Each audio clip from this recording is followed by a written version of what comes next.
Ladies and gentlemen, this is your captain speaking, and we're taking off on the topic of hero.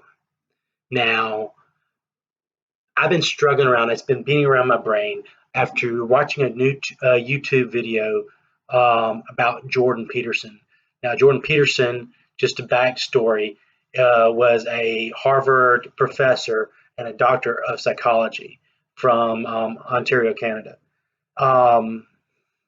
During one of his talks about his book, The 12 Rules of Life, An Antidote to Chaos, he made this statement. He said, rabbits are not virtuous. They're innocent, but they're not virtuous. The expectation of a rabbit is to get eaten. He can't do much against the dogs and the predators that are following him. However, the hero or a hero is a monster that is virtuous. Now that statement stopped me in my tracks, but he goes on to explain that, the monster or a hero is a monster who has to break the rules, has to go against the norm, has to be different and pursue the good and the betterment and the higher achievements.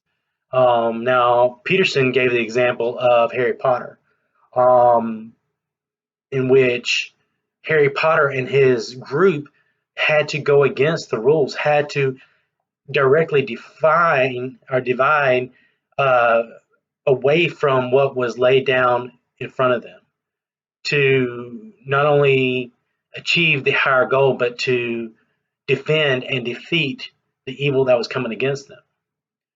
Now, there are a number of different examples that I try to defeat this saying about. And if y'all come up with one, please shoot me a message, leave a comment down below, tell me something that I'm missing.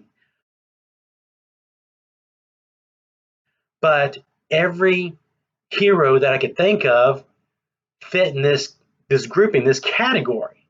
I mean, Superman was an alien. Batman had an injustice done against him, and he went against the law.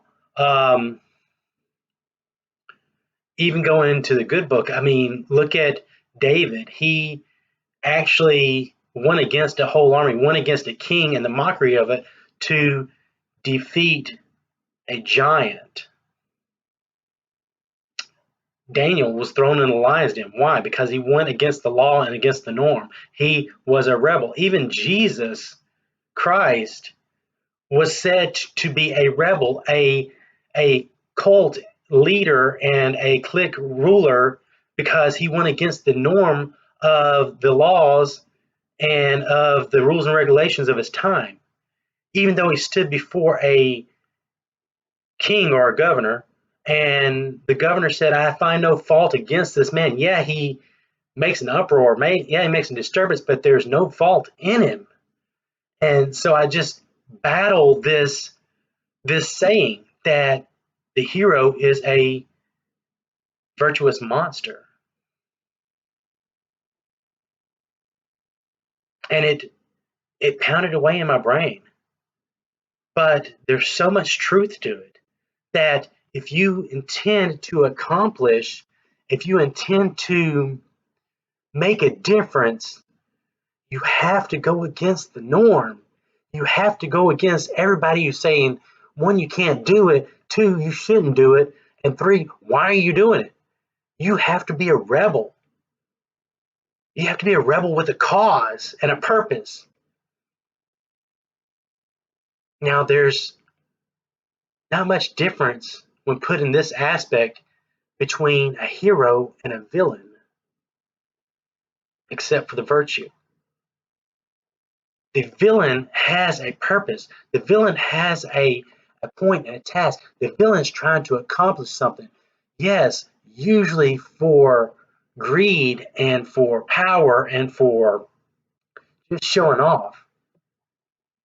Not virtuous by any things, but all the emotion and all of the input and everything that they do is the same feelings that a hero has.